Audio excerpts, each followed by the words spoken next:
Hébreux, chapitre 8, les versets 7 à 13. En effet, si la première alliance avait été irréprochable, il n'aurait pas été question de la remplacer par une seconde.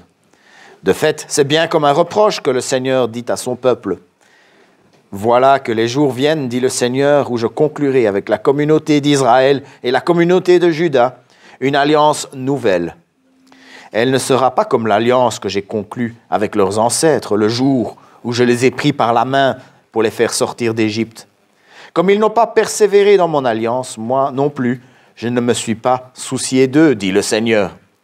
Mais voici l'alliance que je ferai avec la communauté d'Israël après ces jours-là, dit le Seigneur. Je mettrai mes lois dans leur esprit, je les écrirai dans leur cœur. Je serai leur Dieu, ils seront mon peuple. Personne n'enseignera plus son concitoyen ni à son frère en disant « Tu dois connaître le Seigneur, car tous me connaîtront, depuis le plus petit jusqu'au plus grand d'entre eux. En effet, je pardonnerai leur injustice, et je ne me souviendrai plus de leurs péchés, ni de leurs fautes. » En parlant d'une alliance nouvelle, le Seigneur a déclaré ancienne la première. Or, ce qui est ancien, ce qui a vieilli, est prêt de disparaître. Jusque-là, la lecture de la parole. Prions. Seigneur notre Dieu, merci pour ta parole. Seigneur, nous avons célébré par ta Sainte Seine le sang de la nouvelle alliance en ton sang. Seigneur, nous voulons parler de cette alliance aujourd'hui, mais nous voulons le faire en soumission à ta parole. Que ce soit ta parole qui nous dise ce qui est vrai, que ce soit ta parole qui nous guide dans nos décisions, que ce soit ta parole qui nous guide dans nos actes. Au nom de Jésus. Amen. Les premiers chrétiens ont été confrontés à beaucoup de difficultés. Ils ont bien sûr dû faire face aux persécutions des païens. Mais n'oublions pas que les premières persécutions qui sont arrivées, c'était les persécutions de la part des Juifs, les autorités religieuses. Et ça avait déjà commencé à l'époque de Jésus, quand Jésus disait des phrases telles que « tes péchés sont pardonnés » ou « avant que Abraham ne fût, je suis ». C'était un blasphème. Et ils ont cherché à le faire mourir. Au début, ils n'y arrivaient pas, mais petit à petit, et puisque c'était la volonté du Père, ils y sont arrivés. Ils sont arrivés à leur fin, à Golgotha. Mais ensuite, des milliers de personnes ont commencé à recevoir, à accepter le message, comme quoi il était le Fils de Dieu, comme quoi il était mort pour nos péchés. Et ces nouveaux chrétiens sont vite devenus la cible de nouvelles persécutions qui trouvaient leurs racines dans le Sanhédrin, et dont on a pu voir en Galates 1 que l'apôtre Paul, à la base, il était acharné contre les chrétiens. Mais ce n'est même pas ça qui a fait couler beaucoup d'encre dans le Nouveau Testament. Parce qu'il y a un autre problème qui a été une grande préoccupation des apôtres. On en entend parler dans le livre des Actes des Apôtres, sous la plume de Luc. On en entend parler dans l'Épître aux Galates, sous la plume de Paul. Et puis, on en entend beaucoup parler ici dans cette épître, l'Épître aux Hébreux. Certains pensent que c'est Paul qui l'a écrit, c'est possible. On ne sait pas exactement qui l'a écrit. En tout cas, nous savons que ça a été inspiré du Saint-Esprit. Et ce problème, c'était un problème qui venait de la part de personnes qui avaient pourtant accepté Jésus-Christ, qui reconnaissaient Jésus-Christ comme étant le Messie. Mais il venait avec un autre message. Il disait qu'il fallait respecter la loi de Moïse pour pouvoir être sauvé. Et c'était tout simplement inacceptable. Les apôtres, sur l'impulsion du Saint-Esprit, ont écrit énormément dessus dans le Nouveau Testament. C'était quelque chose qui n'allait pas laisser passer. Et le Seigneur a tout fait concourir au bien, parce que À partir de cela, nous recevons certaines des belles présentations magistrales de l'Évangile et de comment reconnaître l'erreur. Elles ont été écrites pour notre édification aujourd'hui. Là, il y a déjà peut-être une leçon qu'on peut en tirer. C'est que quand l'intégrité de l'Évangile était attaquée, Paul et les autres étaient prêts à se lancer dans la bataille. Ils étaient prêts à mettre beaucoup d'énergie dans le combat. L'Évangile est une bataille dans laquelle nous devons être prêts à nous lancer. Quand l'intégrité de l'Évangile est menacée, c'est quelque chose que nous ne pouvons pas accepter. C'est quelque chose que nous ne pouvons pas juste balayer et faire comme si de rien n'était. Voilà l'exemple, déjà un premier exemple que nous pouvons avoir de la part des premiers chrétiens. Avant les fêtes, j'avais commencé à parler de l'Épître aux Hébreux et j'avais présenté Jésus comme étant le sacrificateur parfait, l'ordre de Melchizedek. Il était aussi lui-même le sacrifice parfait pour le pardon des péchés. Puis l'auteur continue son développement et il se met alors à parler des diverses alliances. Il y a toute une série d'alliances dans la Bible. Et ici, les phares sont braqués sur deux de ces alliances. Il y avait une ancienne alliance et une nouvelle alliance. L'ancienne alliance, c'est là où Dieu avait donné la loi à Moïse. Et il l'avait donnée au peuple dans le désert. C'était une alliance, pour résumer, faire très court, il y avait des lois, il y avait des choses qu'il fallait obéir. Et si le peuple obéissait, si le peuple était fidèle, en échange, Dieu promettait la terre promise. Dieu promettait la protection, la victoire sur les ennemis, la bénédiction. Mais en cas de non-respect, si le peuple se montrait désobéissant, si le peuple se montrait infidèle, en échange, ce ne seraient plus les bénédictions, ce seraient les malédictions. La défaite contre les ennemis et la perte de la terre promise. Et c'est ce qui s'est passé. C'est ce qui a fini par arriver. Cette alliance était donc défectueuse. Et ce n'est pas moi qui le dis, c'est le passage lui-même qui nous le dit. En effet, si la première alliance avait été irréprochable, il n'aurait pas été question de la remplacer par une seconde. Le peuple ne s'est pas montré obéissant. Le peuple ne s'est pas montré fidèle. Et la malédiction est bel et bien venue.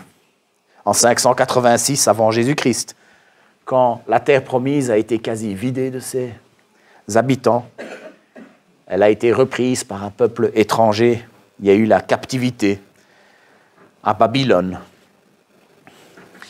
Et je veux être très clair sur une chose. Le problème, ce n'était pas l'alliance. L'alliance venait de Dieu. Le problème, ce n'était pas la loi. La loi venait de Dieu. Le problème, c'était la désobéissance de l'homme. Cette alliance n'a pas tenu, mais Dieu, dans sa grâce, il en a prévu une autre, une nouvelle, une alliance parfaite cette fois-ci.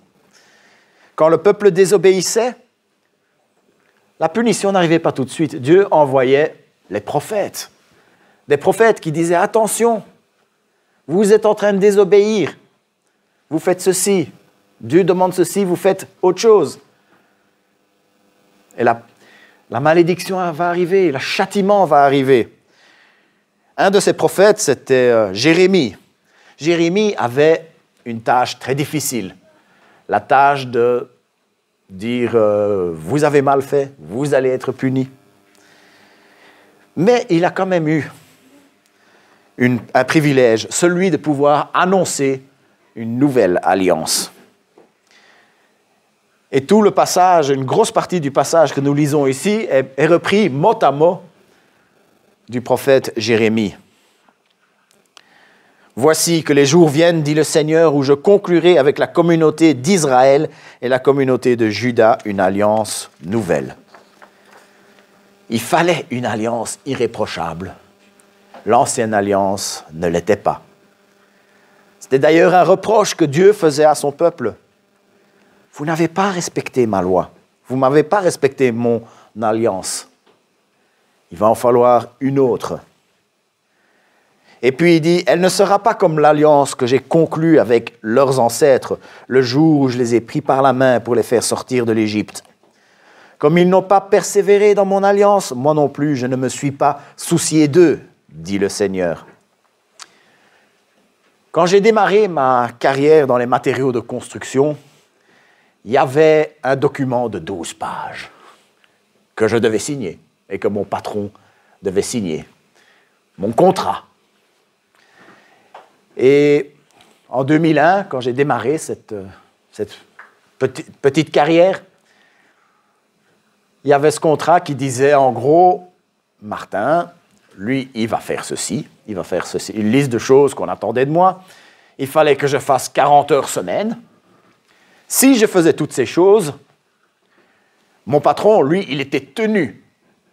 Il avait l'obligation de me verser mes 8 000 € à la fin du mois. Non. Non, c'était pas tant que ça. Il avait été dans l'obligation de me verser une certaine somme convenue. Évidemment, le contrat qui faisait 12 pages était bien plus compliqué que ça, mais l'idée générale, c'est ça. Si jamais il me venait à l'idée de ne pas les faire, ces 40 heures, si jamais il me venait à l'idée de faire autre chose, parce qu'on attendait de moi, le patron, lui, n'était pas tenu non plus de respecter sa part du marché. L'idée est la même. Le peuple n'avait pas été fidèle.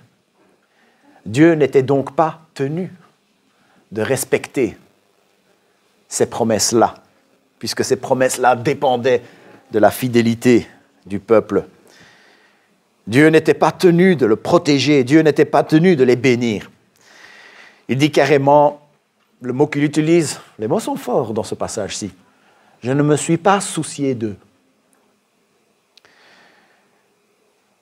Certains d'entre vous ont peut-être remarqué que dans ce passage, ces alliances, l'ancienne et la nouvelle, sont conclues avec le peuple, avec la maison d'Israël, avec la maison de Juda.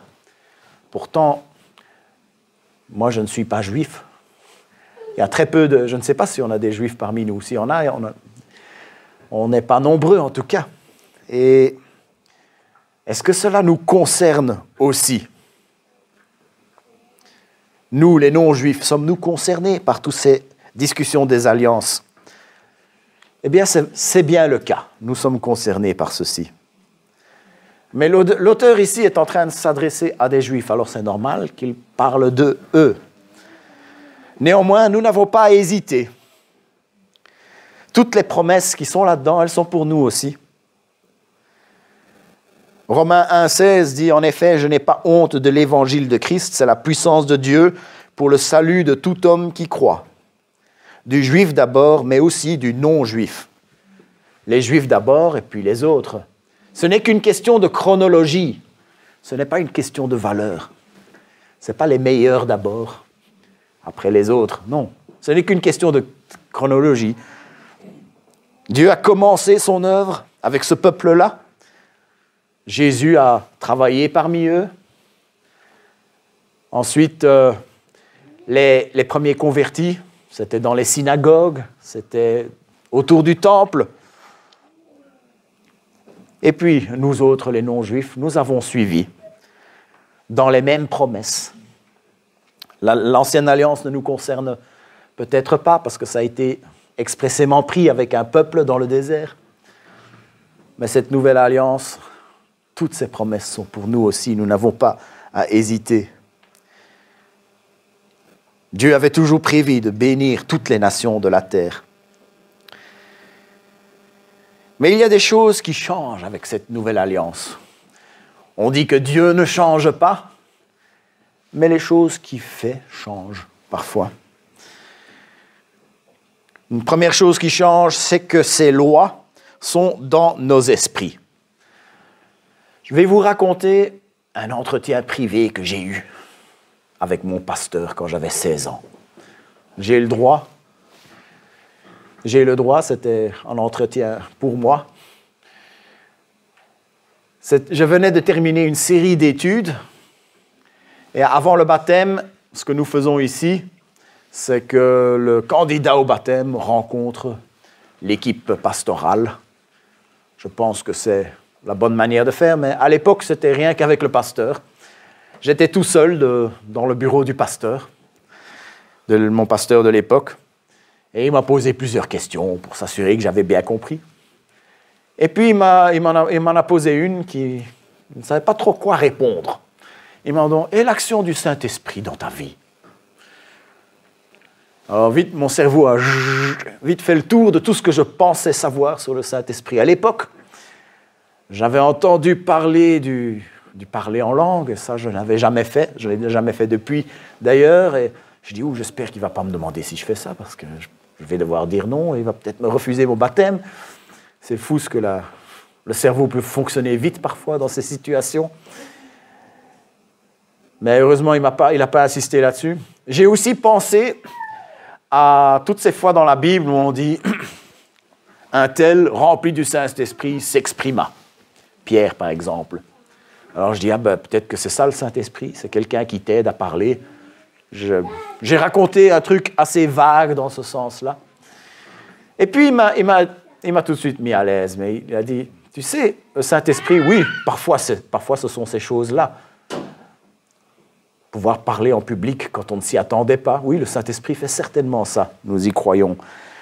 Mais quand tu es sur le point de faire quelque chose que tu n'es pas censé faire et que tu as cette petite voix dans ta tête qui te dit « Hein, Martin, non », c'est le Saint-Esprit. Parfois, le monde appelle ça la conscience. Mais quand Jésus est venu sur la terre, et quand il est remonté, il a dit « Je déverserai mon esprit sur toute chair ». Nous avons tous reçu le Saint-Esprit. Le Saint-Esprit, c'est le sceau qui marque que nous appartenons au Seigneur. L'action du Saint-Esprit, c'est ça, la loi de Dieu qui est sur notre cœur.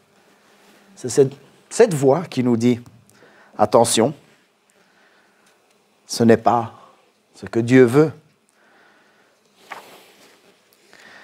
Le monde appelle ça la conscience, mais quand on appartient au Seigneur, Dieu parle à notre esprit. Il met ses lois dans notre esprit. Et c'était quelque chose qui n'existait pas avec l'ancienne alliance. Avec cette nouvelle alliance, l'Esprit est versé sur toute chair. C'est une promesse que Dieu a faite. Toi et moi, nous recevons le Saint-Esprit. Et il met ses lois sur notre esprit. Et puis il dit, deuxième chose qui change avec la nouvelle alliance, c'est qu'il écrira les lois sur notre cœur. Et quand on regarde les termes comme esprit, cœur, âme dans la Bible, elles ne présentent pas vraiment de distinction entre elles. On va dire le cœur c'est ça, l'esprit c'est ça, l'âme c'est plutôt ça. L'Encyclopédie biblique internationale dit « Nous cherchons en vain dans l'Ancien Testament et le Nouveau Testament une précision scientifique dans l'emploi des termes qui signifient opération mentale. » Quand il dit « Je mettrai mes lois dans leur esprit et je les écrirai sur leur cœur », il est en train de répéter quelque chose pour mettre l'emphase. Technique de l'enseignement, dire quelque chose plusieurs fois, c'est une manière d'insister sur l'importance de quelque chose. Et tous ces termes parlent tout simplement de l'être intérieur. C'est dans notre être intérieur que Dieu nous communique sa loi maintenant. Je serai leur Dieu et ils seront mon peuple. Voilà la chose suivante que dit l'Épître aux Hébreux. Dans le livre de Osée, à un moment donné, il a un fils et Dieu lui dit de nommer son fils Lo-Ammi, ce qui veut dire « tu n'es plus mon peuple ». En faisant alliance avec Moïse, les enfants d'Israël sont devenus le peuple de Dieu, mais en désobéissant, ils n'étaient plus son peuple. Cette nouvelle alliance que Jérémie a prophétisée et que l'auteur aux Hébreux rappelle allait faire en sorte qu'ils pouvaient de nouveau devenir son peuple. Et je le répète, nous, les non-juifs, nous les avons suivis dans cette promesse. Et cette fois-ci, ça se passe dans l'esprit, ça se passe dans le cœur, ça se passe dans notre être intérieur. Dans l'ancienne alliance, tout se passait de manière plus générale. C'était le peuple qui obéissait ou qui désobéissait. C'était le peuple qui perdait dans son ensemble le privilège d'appartenir à Dieu. Mais le terrain d'action à présent, puisque la loi est sur le cœur, la loi est dans l'esprit, le terrain d'action, ça devient maintenant notre être intérieur. Tout se passe de manière individuelle. Personne n'enseignera plus son concitoyen ni son frère en disant « Tu dois connaître le Seigneur, car tous me connaîtront depuis le plus petit jusqu'au plus grand d'entre eux. » Encore une autre chose qui change avec cette nouvelle alliance. Anciennement, c'était les rois, les prêtres et les prophètes qui devaient enseigner l'obéissance, et l'obéissance du peuple dépendait d'eux. Quand le roi faisait ce qui était bien aux yeux de l'Éternel, le peuple faisait ce qui était bien aux yeux de l'Éternel. Quand le roi faisait ce qui était mal aux yeux de l'Éternel, le peuple faisait ce qui était mal aux yeux de l'Éternel. Le prêtre faisait des sacrifices au nom du peuple et on ne pouvait aller que vers lui pour être enseigné. Mais maintenant, il y a ce peuple dont nous faisons partie, un peuple de la nouvelle alliance. L'alliance de la grâce, une alliance de la grâce, une alliance où nous avons la grâce de pouvoir connaître Dieu. Et même le plus petit d'entre nous peut connaître Dieu. Il fut un temps où il était un peu à la mode de dire « Est-ce que tu connais Dieu personnellement ?» C'était un peu une question à la mode il y a quelque temps. On voit ça un peu moins aujourd'hui. Et on n'y réfléchissait pas trop. Mais oui, nous pouvons connaître Dieu personnellement. Nous pouvons connaître Dieu, qui que nous soyons. Peu importe la famille à laquelle nous appartenons. Peu importe la nation à laquelle nous appartenons. Nous pouvons connaître Dieu. Nous connaissons Dieu. Peu importe notre capacité à comprendre les complexités de la parole de Dieu. Nous connaissons le Seigneur. Même le plus petit d'entre nous, nous pouvons dire ceci, je connais le Seigneur. Poursuit en disant, en effet, je pardonnerai leurs injustices. Je ne me souviendrai plus de leurs péchés ni de leurs fautes. Les bénédictions de l'ancienne alliance n'étaient plus possibles puisqu'ils avaient sombré dans le péché. Une nouvelle alliance était donc nécessaire pour que ce péché puisse être enlevé. Et c'est exactement ce que Christ a fait. Il y avait des sacrifices qui étaient pratiqués dans le temple. Ils n'étaient que des ombres parce qu'ils représentaient le sacrifice de Jésus-Christ à la croix. Et le sang qui a été versé, quelle a été la parole qu'il a dit quand il a pris la coupe? Il dit, cette coupe, c'est la nouvelle alliance en mon sang. Voilà ce que nous avons, ce que nous recevons avec cette nouvelle alliance. Le sacrifice n'était que des ombres qui représentaient le sang de Christ qui allait être versé. Que Dieu soit loué pour cette alliance parfaite, cette alliance qui donne réellement la vie éternelle. Alors pourquoi est-ce que l'auteur a pris autant de temps pour expliquer tout cela? Il écrit à des gens qui étaient beaucoup trop attachés à cette ancienne alliance, à cette loi de Moïse. Ils étaient tellement attachés qu'ils voulaient imposer aux autres de pouvoir respecter toutes ces anciennes lois. Et ce n'était pas une vieille, ce n'était pas une nouvelle affaire. C'était une affaire qui avait déjà été beaucoup débattue. C'était une affaire qui avait même été tranchée par le passé. En Acte 15, il y a des gens qui étaient venus avec des exigences similaires. Ils disaient, vous devez respecter la loi de Moïse pour pouvoir être sauvés. Et en Acte 15, on retrouve tous les apôtres. C'est la dernière fois qu'on les voit tous réunis pour débattre de cette question. Et puis on a une intervention de Pierre. D'ailleurs, ce serait peut-être intéressant. Un petit devoir que je peux vous donner cette semaine, c'est de lire Hébreux 8 et lire Acte 15. Hébreux 8, Acte 15, et de les lire en parallèle. Ce ne sont probablement pas les mêmes incidents, mais c'est la même polémique qui est en train d'être attaquée. Et encore, si on hésite encore par rapport au fait que ce passage s'adresse autant aux Juifs qu'aux non-Juifs, si on lit Acte 15 en parallèle, on peut se rassurer par rapport à cela. Acte 15, les versets 6 à 11, nous avons cette intervention très importante de la part de l'apôtre Pierre. Les apôtres et les anciens se réunirent pour examiner cette question. Il y eut une longue discussion. Pierre se leva alors et leur dit, « Mes frères, vous savez que dès les premiers jours, Dieu a fait un choix parmi nous. Il a décidé que les non-juifs entendraient par ma bouche la parole de l'Évangile et croiraient. Et Dieu, qui connaît les cœurs, leur a rendu témoignage en leur donnant le Saint-Esprit. Comme à nous, il n'a fait aucune différence entre eux et nous, puisqu'il a purifié leur cœur par la foi. Maintenant donc, pourquoi provoquer Dieu en imposant aux disciples des exigences que ni nos ancêtres, ni nous n'avons été capables de remplir? Nous croyons au contraire que c'est par la grâce du Seigneur Jésus-Christ que nous sommes sauvés, tout comme eux. L'ancienne alliance avait été une charge que le peuple n'a pas supportée. Alors, pour être sauvé, il fallait la grâce de Jésus-Christ.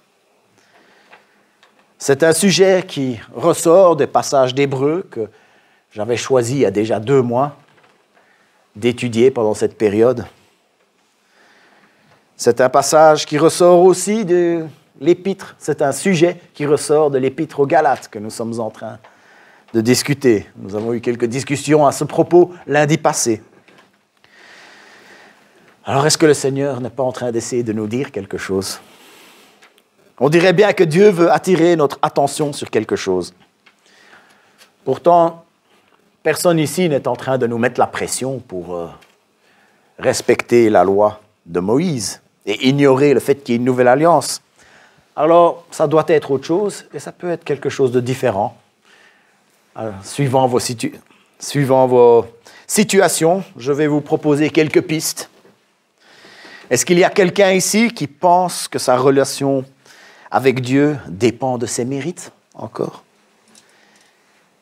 Et qu'il est en train de s'imposer à lui-même une charge? Est-ce qu'il y a quelqu'un ici qui doute de son salut parce qu'il dit « je ne mérite pas ».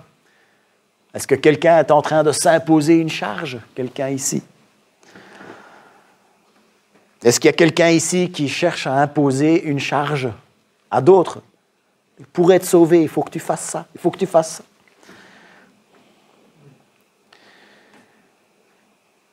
C'est vrai, il fut une époque où la faveur de Dieu, il fallait la mériter par son obéissance. Il y avait bien une charge. Mais ce mérite fait partie d'une ancienne alliance, une alliance qui est appelée à disparaître. Ce que nous avons aujourd'hui, c'est une alliance éternelle où tout dépend de notre mérite, du mérite de Christ. Et heureusement, parce que nous autres, nous les êtres humains, nous échouons sans cesse.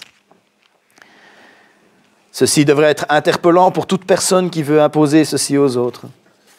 Ceci devrait être rassurant pour toute personne qui doute à cause de ses échecs.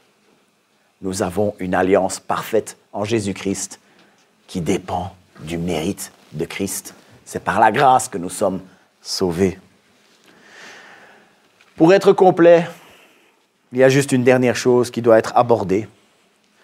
Dans ce passage, on parle de cette ancienne alliance, on en parle comme en utilisant de tels que reproches, vieillis, prêtes à disparaître. Ce ne sont pas mes paroles, ce sont les paroles de l'Épître. Est-ce que ça veut dire que toute cette loi, poubelle, jamais de la vie? Absolument pas. Que nenni. Il n'y a rien qui nous permet d'aller aussi loin. Pour être sauvé, cette loi de l'Ancien Testament, elle n'agit pas, c'est vrai. Les reproches que fait la parole sont dirigés contre ceux qui disaient que cette loi était nécessaire pour être sauvés.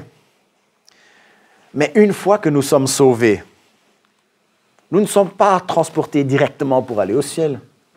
Vous imaginez, ce serait bien. Hein? Conversion et zap, on est emporté au ciel, on se réveille au ciel, on disparaît.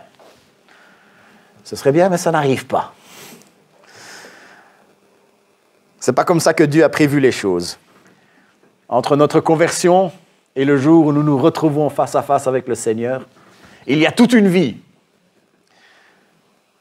Comme on disait que certains se convertissent entre la selle et le sol, donc pour eux, toute cette vie, ce sera peut-être une seconde. Pour d'autres, ce sera des dizaines d'années, 80, 90, 100 ans peut-être. Alors pendant toute cette période, il y a un processus qui est en route. Il y a toute une vie qui a lieu entre la conversion et la joie céleste. Un processus qu'on appelle la sanctification. Un processus où chaque jour, il nous transforme à son image. Un processus où chaque jour, nous progressons de gloire en gloire. C'est cette période où nous grandissons. Et l'Ancien Testament, la loi de Moïse, c'est vrai qu'elle est ancienne, elle est appelée à disparaître, mais elle nous aide dans la sanctification. Elle nous fait découvrir le caractère de Dieu. Elle nous fait découvrir ce qui plaît à Dieu. Elle nous fait découvrir ce qui déplaît à Dieu. Et quand il inscrit sa loi sur notre cœur, quand il nous permet de le connaître, il nous le promet. Il nous apprend à vivre pour son plaisir, à fuir le mal, à chercher le bien. Avant, c'était un peuple qui le faisait pour être sauvé. Aujourd'hui, nous, en tant qu'individus, nous le faisons parce que nous sommes sauvés. Vous voyez la différence entre faire quelque chose pour être sauvé, faire quelque chose parce qu'on est sauvé? Nous sommes sauvés, nous voulons montrer le Saint-Esprit agit en nous, nous aimons le Seigneur, nous cherchons son plaisir. Et là, la loi de l'Ancien Testament peut nous y aider. C'est une route sur laquelle nous sommes tous en train de marcher aujourd'hui. Certains le font depuis très peu, d'autres le font depuis peut-être plus longtemps que je suis vivant, depuis avant que je suis né. Mais marchons sur cette route ensemble. Marchons sur cette route pour ressembler à Christ. Marchons sur cette route en nous soutenant les uns les autres. Marchons sur cette route en adorant Dieu qui a fait une alliance parfaite. Une alliance parfaite qui nous permet de pouvoir marcher sur cette route avec lui. Prions. Seigneur notre Dieu, ta parole est là pour nous enseigner des choses. Seigneur, nous voyons ici à quel point les apôtres se sont avancés, se sont mouillés, ont pris des risques quand ton évangile était malmené, bafoué. Seigneur, ne nous permets en aucun cas de commettre les mêmes erreurs. Ne nous permets pas de vouloir reposer sur nos mérites ou enseigner à d'autres qu'il faut reposer sur des mérites et de pouvoir saisir cette grâce à pleine main. Nous te remercions pour cette nouvelle alliance, l'alliance en ton sang. Merci d'avoir donné ton Fils Jésus. Merci pour le sang versé à la croix. Merci pour ton salut. Merci parce que nous pouvons te connaître. Merci pour ta loi qui est écrite sur notre cœur. Merci, Seigneur.